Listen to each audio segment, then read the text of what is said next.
Plenty Valley FM presents Sig's Flicks.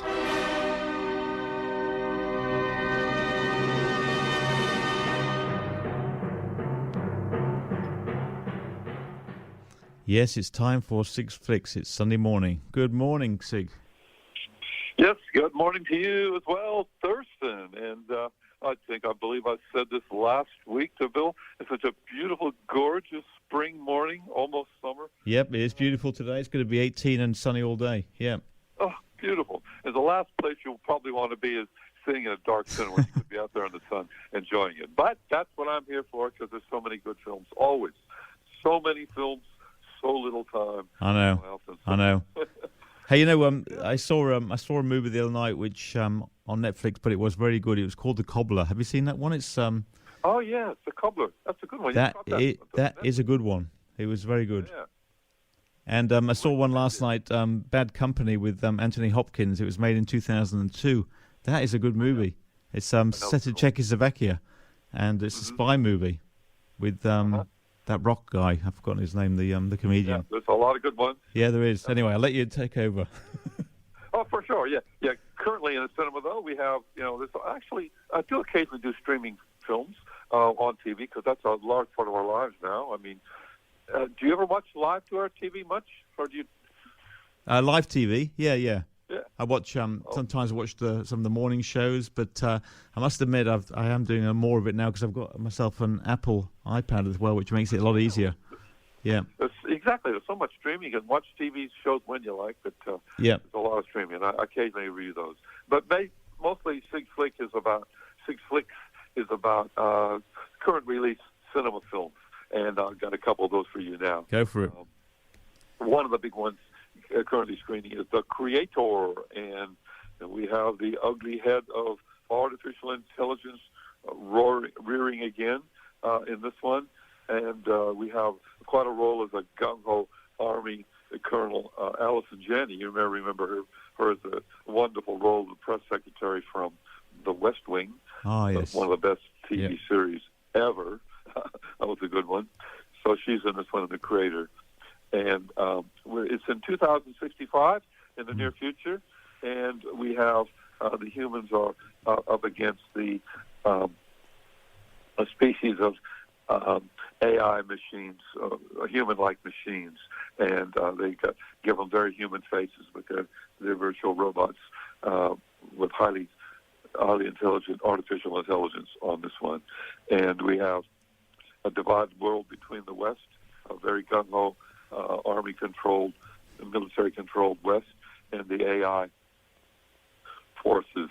And there's a war between these, sparked by a nuclear bomb accident which killed 1 million people in Los Angeles earlier. And this is supposedly detonated by an AI machine, and they're saying it's human error that caused it. And it's a situation there where we have people, especially U.S. Forces Sergeant Joshua Taylor, played by David Washington, son of Denzel. Yes, the acting dynasty continues, and he is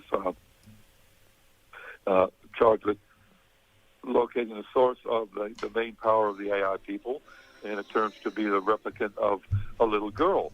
And it is still a robot, really, an AI robot, but it's a cute little replica. And she even hangs on to a soft toy. He really pulls the heartstrings on this one.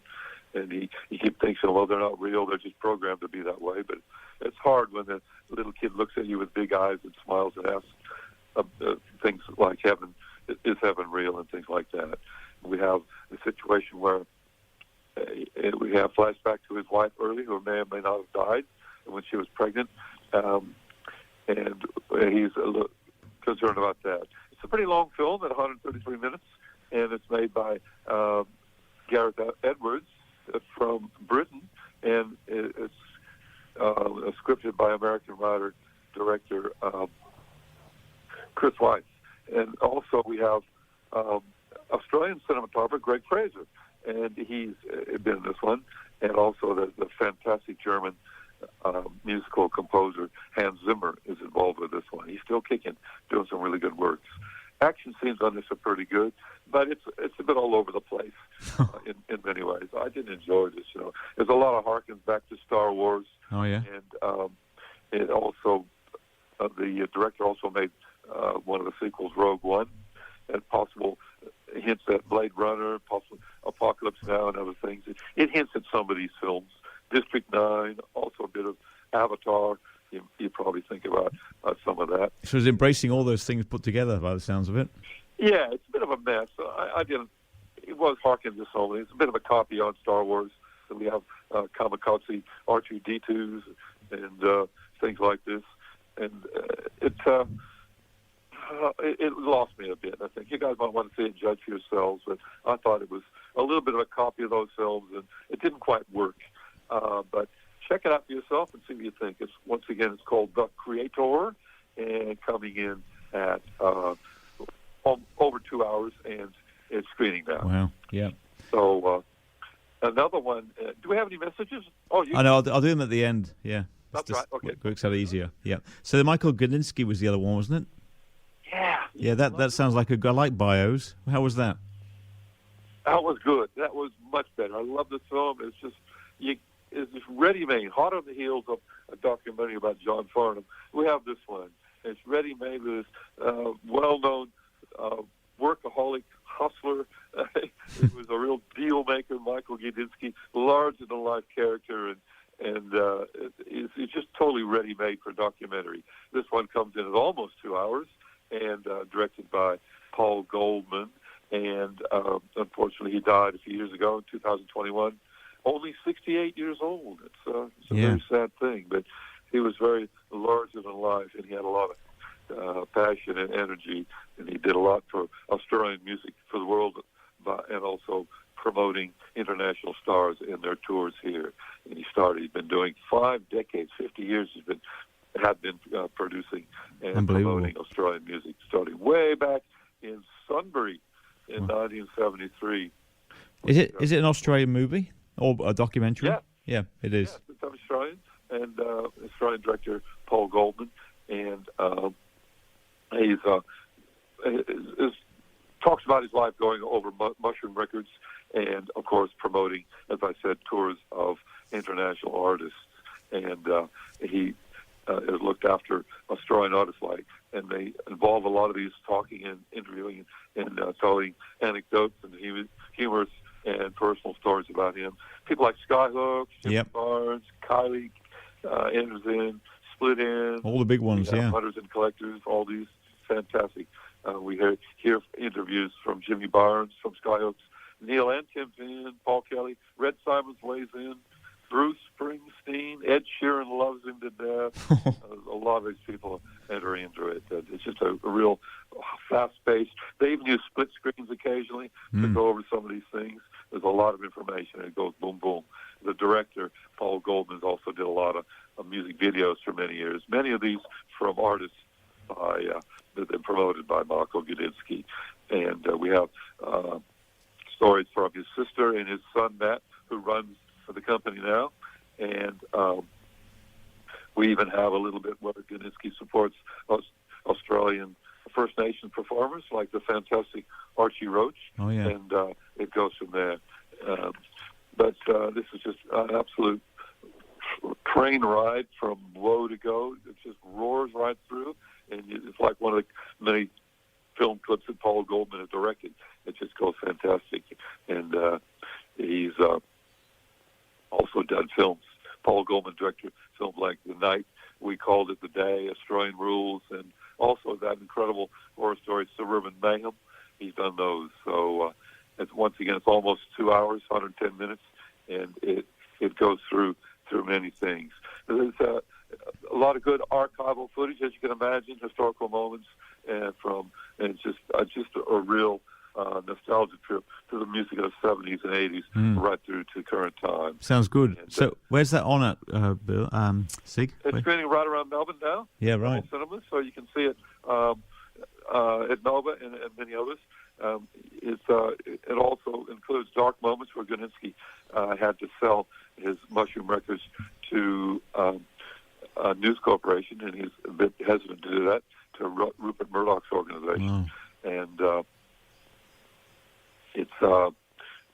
also had a situation where he wasn't able or wasn't willing to sign a couple of big acts. You don't know at the time, but when people like, big an acts like Men at Work and Cold Chisel, especially Men at Work, who broke into America, it could have gone into the big U.S. market, and you just don't know at the time. You sort of go with what you can, and talks about him working and trying to keep things alive through COVID and the longest lockdown here in Victoria.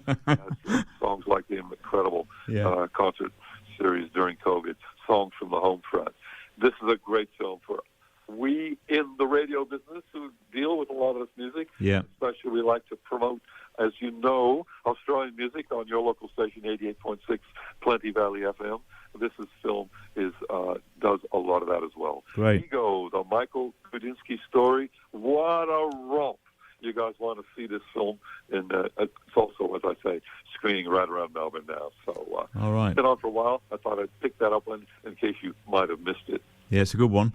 You've got about a minute, Sig, so we've got to talk about the other things a little bit. Yeah, 1 minute. That's right. You got some ads on it. So, okay, real quick. We have, once again, several films screening currently running at the Italian Film Festival, running now right through till the 18th of October. One of the ones, real quick, I caught is Kidnapped. This is a true story, based on a true story, back in 1858, about a young boy who was secretly baptized by his maid, and therefore the Catholic Church came and virtually kidnapped him and spirited him away because he had to be educated because he was baptized, therefore he's Catholic. That's crazy. Very recommended, Kidnapped. Also, we have coming up shortly, and I'll be talking more about it as we get closer to the game, another nationalist film festival, the British, coming up shortly, so I'll be talking about that. So lots of films thirsting for you guys to get that's great. That's good. Be out there in the sun. Thank you very much, Sig. I appreciate that, and we'll catch up with you again next week. All right. Well. Thank you very much.